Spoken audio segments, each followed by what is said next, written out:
વાત કરીએ અવિશ્વાસ દરખાસ્તની કે જ્યાં માંગરોળના કુંવરદા ગ્રામ પંચાયત હંમેશા વિવાદમાં રહી છે, ત્યારે ફરી એક વાત કુંવરદા ગ્રામ પંચાયત ચર્ચામાં આવી છે.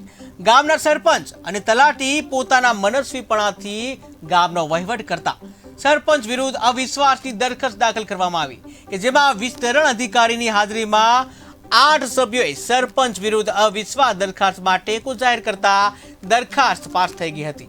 2021માં ગ્રામ પંચાયતની ચૂંટણી યોજાઈ હતી અને જેમાં કુંવરદા ગ્રામ પંચાયતના સરપંચ તરીકે ઈશ્વરભાઈ ગજ્જર સરપંચ તરીકે ચૂંટાયા હતા, પરંતુ સરપંચનો ચાર્જ લીધાના થોડા જ સમયમાં સરપંચ અને તલાટી પંચાયત બોડીને વિશ્વાસમાં લીધા વગર કામો કરતા હતા.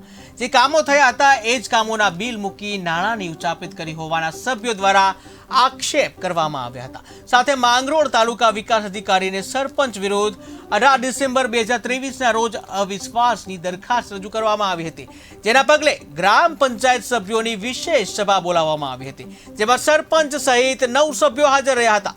જોકે વિસ્તરણ અધિકારીની હાજરીમાં 9 સભ્યોએ સરપંચ વિરુદ્ધ અવિશ્વાસ દરખાસ્ત દાખલ કરી અને જે ટેકો જાહેર કરતા વિસ્તરણ અધિકારીએ અવિશ્વાસ દરખાસ્તને મંજૂરી આપી હતી.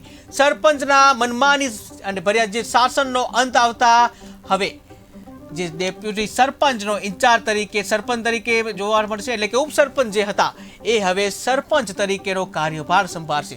અવિશ્વાસ દરખાસ્ત પાસ થતા ગ્રામ પંચાયતના સભ્યોમાં ખુશીનો માહોલ જોવા મળ્યો, જ્યારે સરપંચ છાવણીમાં સન્નાટો જોવા મળ્યો હતો.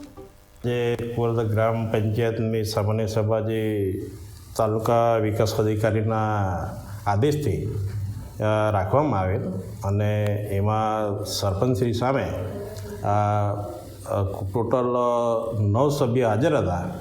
એમાંથી 8 સભ્યોએ હાથ ઊંચો કરીને એમને મત આપ્યા છે, એટલે 2/3 બહુમતી અવિશ્વાસની પસાર કરવામાં આવી છે.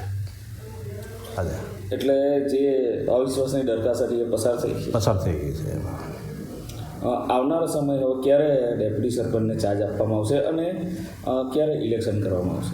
હવે આગામી સમયમાં અમે આજે જે અવિશ્વાસની દરખાસ્ત પસાર થઈ છે એનો અમે જિલ્લા વિકાસ અધિકારી સુરતને અમે એનો રિપોર્ટ કરીશું અને ત્યાંથી ડેપ્યુટી સરપંચને ચાર્જ આપવા માટેનો હુકમ થશે એટલે અમે ચાર્જ આપી દઈશું. અને નિયમ પ્રમાણે કે સરપંચની જગ્યા ખાલી પડે તો 6 મહિનાની અંદર ઇલેક્શન કરવાની જોગવાઈ. રોજ કુંવરદા ગ્રામ પંચાયતના ચૂંટાયેલા સભ્યો દ્વારા સરપંચશ્રી વિરુદ્ધ અવિશ્વાસની દરખાસ્ત મૂકી હતી. એ અમારો આક્ષેપ હતો કે અમને વિશ્વાસમાં લીધા વગર કામો કરતા હતા, તેના અમે પુરાવા પણ રજૂ કર્યા છે. અમે આજ રોજ વિસ્તરણ અધિકારીની હાજરીમાં ખાસ સભા બોલાવવામાં આવી હતી, જેમાં પંચાયતના 9 સભ્યો હતા, જેમાંથી 8 સભ્યોએ અવિશ્વાસની દરખાસ્તને ટેકો જાહેર કર્યો હતો અને બહુમત પસાર કર્યો હતો. અંતે